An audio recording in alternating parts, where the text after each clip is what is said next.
uwo bita Trump rero akaba akomeje kwivuga imyato no kwikomanga mu gatuza cyane, ariko kuri iyi nshuro ngo bakaba bitwaza ko Irani ikatira abantu rwo gupfa kubera iriya myigaragambyo iriyo, imyigaragambyo batejwe na biriya bihugu kugira ngo babinjire babasenye bakubite hasi. Ngo Amerika igomba guhita itera Irani nikomeza kwica abantu bayo.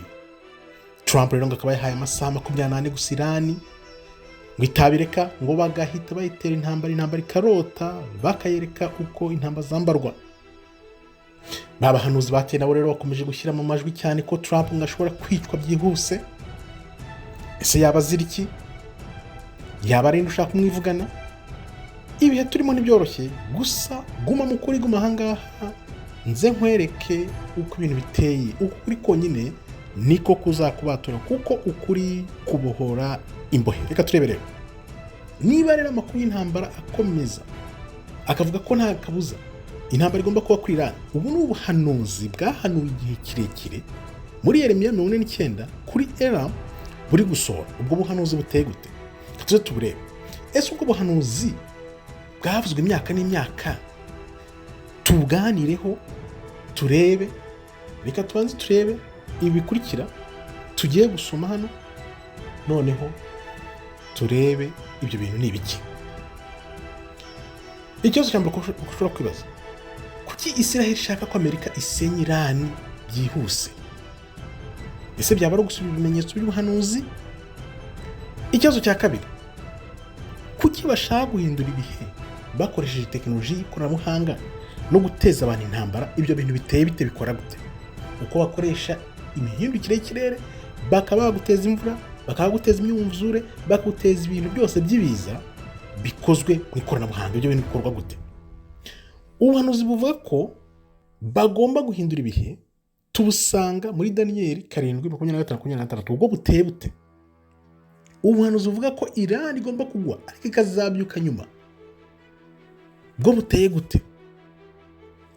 Intambara ya Goge na Magoge y'imperuka, iyo ntambara bizagenda gute? Izarwanwa n'abandi? Bizagenda gute ibyo bintu byose? Ibyo rero nibyo tugiye kuganira, kurambura muri make, turebe uko ibintu biteye, ubundi tubyinjiremo. Nkaba mbahaye karibu, ubundi tumenye ukuri, kuko ukuri kubohora imbohe.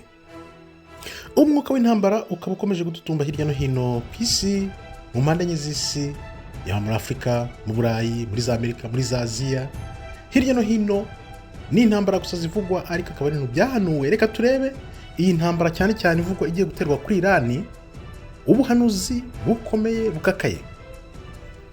Ese ndamutse nkubwiye ko intambara Amerika iri gukangisha Irani atari politike gusa, ahubwo ari ubuhanuzi karundura bugiye gusoza?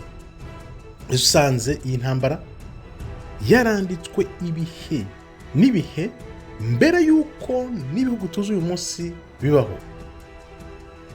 Rero reka nkubwire nti ubuhanuzi ntibugucike, kugira ngo urebe ukuntu buri kuva mu mpapuro za Bibiliya buza busimbuka buza hanze. Ntabwo ari ukugutera ubwoba, ni ukugira ngo ahubwo usobanukirwe. Reka turebe. Wakwibaza uti kubera iki Irani? Kubera iki nonaha?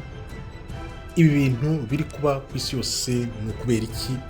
Ushobora kubyibaza ukavuga ati ni ukubera iki? Amerika ivuga ko Irani iteye ikibazo cyane, ko Irani ari igikenya, ariko nanone bikaba biterwa na iSiraheli yihishe inyuma ya Amerika, igakongeza Amerika ngo itere Irani kugira ngo bayisenye ku buryo bwose bushoboka, ikiguzi icyo ari cyo cyose. Kubera iki rero? Abanyamakuru bumva bakubwira ngo hagiye gukoreshwa nuclear bomb, nukes, abandi bakubwira ngo byananditswe kuva kera na kare. Reka twinjire muri aya mateka turebe impamvu Irani ishaka gusenywa na Amerika bafatanyije na iSiraheli. Ni ukubera iki? Kubera ko tuzi ko Irani ntabwo ari igihugu gisanzwe. Irani iri muri Bibiliya. Irani yabaye igihugu gikomeye cyane, mpatse igihugu, ikaba izwi nka Iram, Persia muri Bibiliya. Iyo rero ikaba ifite ubuhanuzi bukomeye cyane n'amateka akomeye cyane, ku buryo n'amaginga yaba Irani yaba za Syria, biriya ni ibihugu byamye biriho kuva kera na kare, bitegeze bisenyuka bitegeze bigwa na gato. Ubu ngubu rero kubera ko bibangamiye ubuhanuzi bwa biriya bihugu byihize hariya, yaba iSiraheli hariya na Amerika, bagomba kubisenya kugira ngo biveho, ubundi bakore ibintu byabo bisaba ubuhanuzi bapfundapfunditse. Reka tubirebe. Ibi rero bikaba bitumye ibintu bifata intera. Reka turebe ukuntu bifata intera, kuko ibintu bigiye gukurikira ubitega amatwi ubyumve neza, kuko uramutse utabyumvise ntago wasobanukirwa ibiri kuba muri no minsi n'ibizaza mu buhanuzi. Tega amatwi rero wumve aho ibintu bifatira intera, aho ibintu bigiye kugeza abantu iyi ntambara bagobye kuri Irani, niba uko bizagenda gute. Reka tubirebe n'ingingo 5 tuze twinjire mu buhanuzi, turebe ubwo buhanuzi 5 bugaragaza uko ibintu bigomba kugenda. Kubera iki rero ingingo ya mbere, iSiraheli ishaka ko Amerika isenyura Irani? Kubera iki? iSiraheli ntishaka ko Irani ikomera, kandi ntago ari umwanzi wabo gusa, ahubwo babona ko Irani ibabangamiye nk'ibyahanuwe. Kuko Irani, wibuke ko kera yafashije ubwoko bw'Imana gutahuka mu gihugu cy'isezerano, noneho kubera ko bari babeshye kugira ngo bayobye ubuhanuzi, bagomba gusenya Irani. Irani nayo rero ntabwo icecetse, iravuga ko izasenya iSiraheli byanze bikunze. Ariko icy'ingenzi nuko Irani iri mu nzira za iSiraheli kugira ngo itigarura kara gace. Nakweretse ya karita uko iSiraheli nini izaba ingana, izaba hejuru kuri Mediterane igane kuri Frat. Rero Irani iri hariya irababangamiye. Ni ukuvuga ngo iSiraheli yamishaka ibihugu byose bya kera ko bivaho bihanagurwa. None ikavuga ati Iram, nimba ariyo Irani ikaba irimo muri icyo gihugu, niba Irani igihari ari Irani Persia, hari ubuhanuzi butasoye. Noneho bigatuma abantu bibaza, bwa buhanuzi butasoye buzasohora ryari? Bivuze ngo Irani iramutse iguye, ni ukuvuga ngo ahubwo noneho bahita bakatisha ubuhanuzi korosi, bagakora amanyanga yabo, ariko Imana irahari irabareba. Niyo mpamvu rero iSiraheli ishyira pressure, igitutu gikomeye cyane kuri Amerika kugira ngo batake Irani. Reka wumve impamvu ya kabiri: ikoranabuhanga kandi no guhindura ibihe. Sinzi ko mumaze iminsi mubona ibintu ahantu za neje, urubura rwo mu Burayi, bavuga ko bikorwa n'ibimashini. Hano rero ni uvuga ngo guhindura ibihe. Bibiliya bivuga ko yavuze ngo bazagerageza guhindura ibihe muri icyo gihe, bakoresha ikoranabuhanga, bakoresha intambara z'ikoranabuhanga, bakoresha kugenzura abantu, no kubakoresha ikoranabuhanga rigenzura yaba ari isura byose. Ibi byose rero byarahanuwe kera, nibyo bazakoresha bahindura ibihe, ubukungu, guhindura ubuzima bwabo bwose bwo kwisi kugira ngo babwigarurire, bavuge ngo ni Imana. Ibi rero bikaba bihuza na bwa buhanuzi yuko bazakora ibitangaza bikomeye cyane, ahubwo nibiba na ngombwa bazamara umuriro mu ijuru. Urabyibuka? Twinjire mu buhanuzi bwa mbere rero, Daniel 7:25-26. Guhindura ibihe niho tubisanga. Icyo gihe bazashaka guhindura ibihe kugira ngo bigomeke ku Uwiteka, kandi icyo gihe ibyo bihe bazahindura n'amategeko, bazavuga ko barashubasha Imana. Ibi ntago ari amasaha, guhindura aya masaha bavuga ngo amasaha yahindutse, ahubwo ni uguhindura ubuzima bwose. Nibyo bagambiriye. Bazakoresha iki rero? Technology. Umuntu kwiyagambura amafaranga na information, ubutumwa bwose bugera ku bantu bose, bagakumira, bakareba uko bagenzura ibintu byose. Icyo gihe rero Imana ntago izabihorera, kuko bazashaka gutwara ubutware. Bano bantu bakoreshwa na Satani, bashaka kuvuga bati umuntu tumwigarurire burundu. Ariko se bazabigeraho? Bashobora gukumira ubuhanuzi nyabuhanuzi. Kadusimbukire no kwa Yeremiya gato, uretse wumve ubuhanuzi ukuntu bukomeza buvuga. Hano ibintu birakomeye, ibintu by'ubuhanuzi wumve ukuntu bimeze. Irani izagwa ariko izongera ihaguruke. Yeremiya 49:34-35.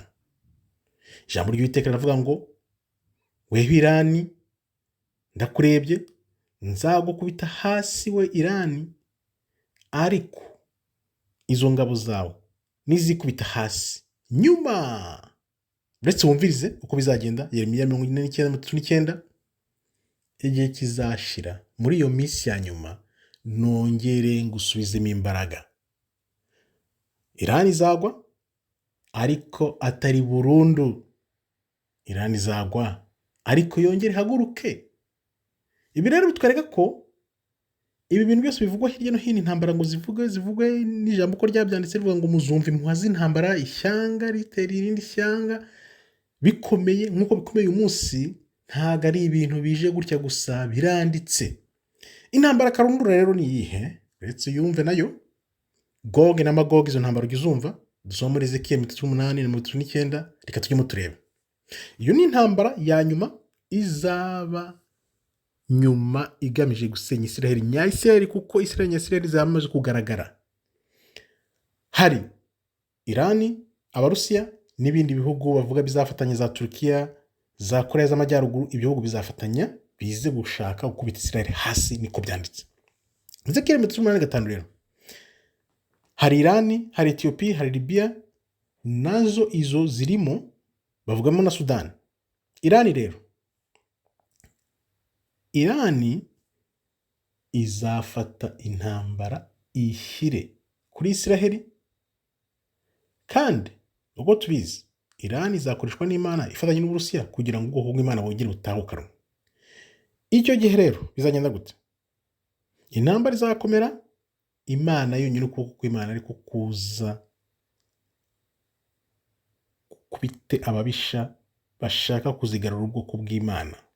Niyo mpamvu rero Irani idashobora gusibwa ku ikarita burundu, kubera ko izaza no mu buhanuzi bwa nyuma burangiza karundura.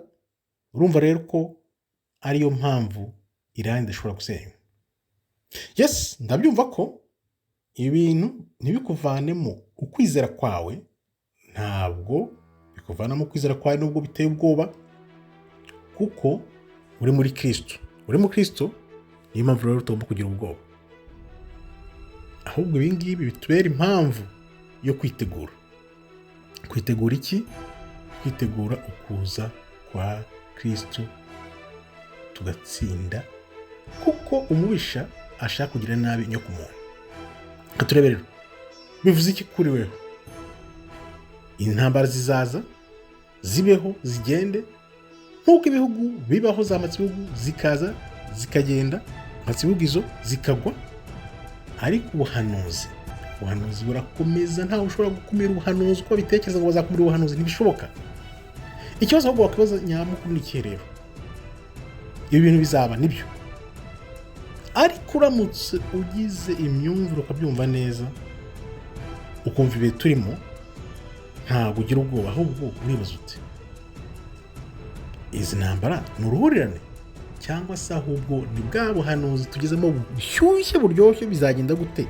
Yes, bizasenya, bizica abantu benshi cyane, ariko ubuhanuzi Imana yahanuye kera. Ujya wicara ugatekereza ibintu Imana yavuze imyaka ibihumbi n'ibihumbi, none dore tubirimo, birimo biraba, tubireba, biri gusoza imbere y'amaso yacu. Ibyo byiza rero iyo utagiye kumva ubuhanuzi, ntabwo ugira ubwoba, ahubwo uritegura kugira ngo uzarebeshe ubuhanuzi amaso yawe, ube mu buhanuzi, kuko nta bihe byiza nko kuba mu gihe cy'ubuhanuzi burimo urasoza.